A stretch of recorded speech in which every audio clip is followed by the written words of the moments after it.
the government of Quebec has a rule that normally he addressed Quebecers in French, but he will say, you want to fill that form in English?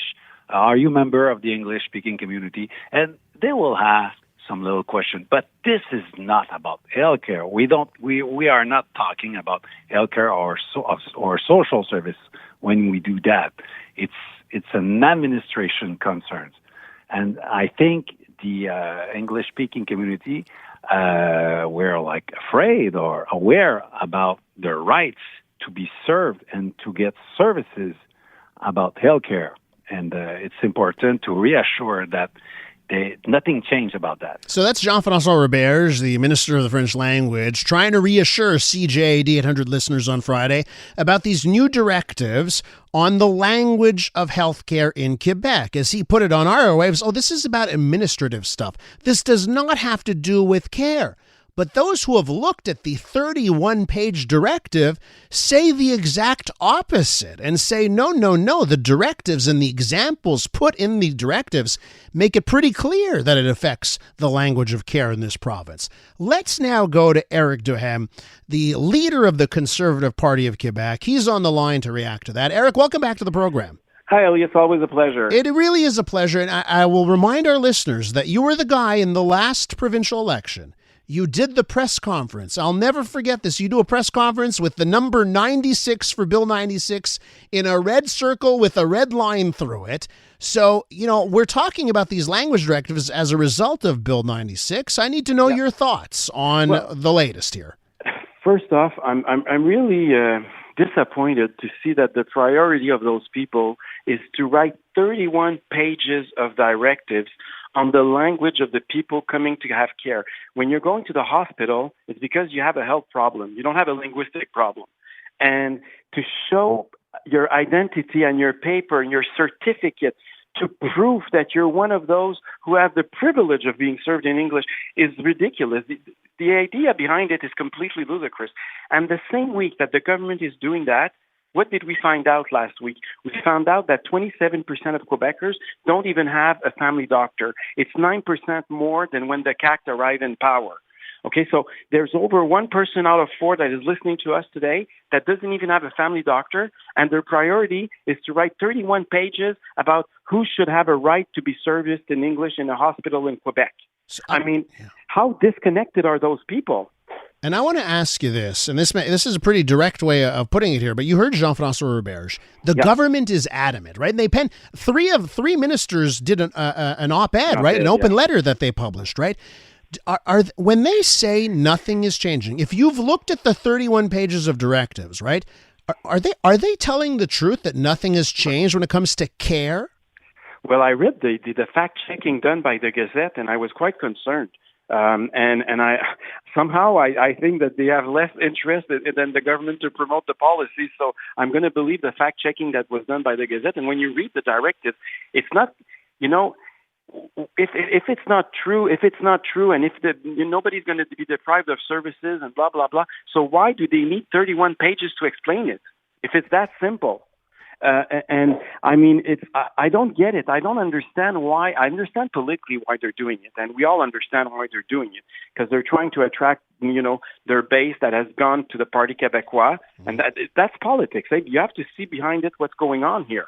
They're using, again, the Anglophone minority in Quebec as a political tool to make sure that the voters who used to support the CAQ, who are now with the Parti Québécois, come back home. That's the real policy that the CAQ is trying to drive right now. And they're using you as a scapegoat. And this is what is insane in that. And so the whole thing is all about gaining points for the next polls for the CAQ at the expense of the Parti Québécois and the PQ and the CAQ again. Just like during the last election campaign, they're trying to score points on bashing English Quebecers. And that needs to stop one day. And you know what, Elias, we're all responsible for that, not just the CAQ and the Parti Québécois, because the Anglophones in Quebec need to become politically, appealing. And we need, as parties, to make sure that it's not a red liberal stronghold that is never, ever going to change.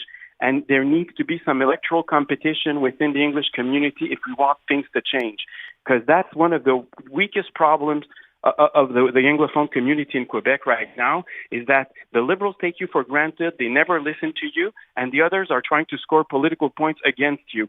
So you're always losing on every single front when there's a political fight. So I need to ask you, we're with Éric Duhaime, leader of the Conservative Party of Quebec. Why isn't it a consideration for you? Because you've got to try and get Francophone voters. You know, clearly parties, they're targeting Francophones over these issues. Why for you and your party?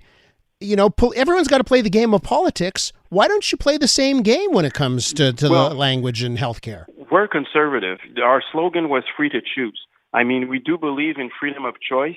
And, you know, if an Anglophone wants to be serviced in English in Quebec, he has historic rights and he has total right to be serviced in English. And it's not time to play political games with them. And it would be insane to do that. And it goes with our whole philosophy, our political philosophy, where we try to make sure that individuals are more accountable, and we're sick and tired of the government using its coercion to control the population. So it goes with our political philosophy. So that's why we're with we're against the government on that specific issue.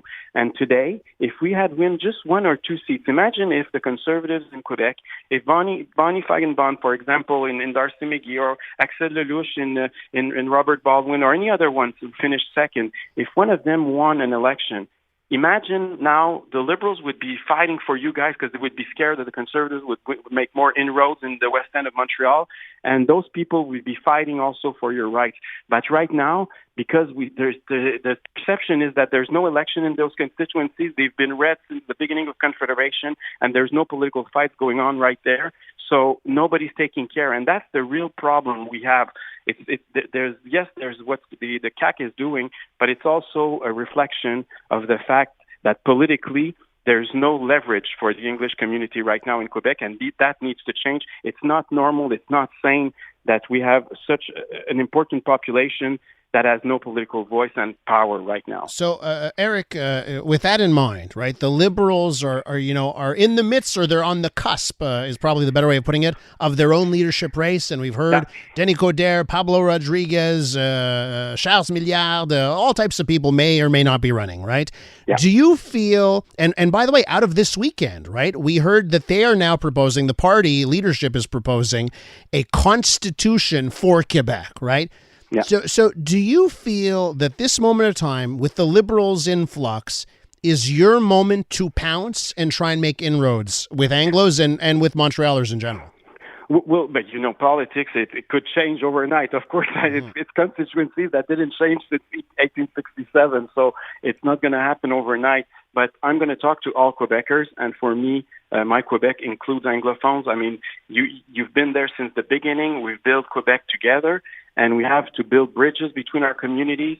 And I always find it sad that we're looking at each other from each other side of the fence. That needs to change, not just in politics, but in our society overall. And fortunately, there's a few good signs. Forget about political partisanship. Quebecers have never been as bilingual as they are right now, especially Anglophones in Quebec. We've never been that close at many points. There have never been so many marriages between Anglophones and Francophones. Like, all the indicators that our two communities are working more and more together, and that there's less and less friction socially and on the daily basis are there. So I think that one day it needs to be reflected at the political level as well. Can I ask you, just to wrap up here, we'll wrap up where we started, right? Because in the last campaign, you campaigned with the number 96 with the circle with the line through it.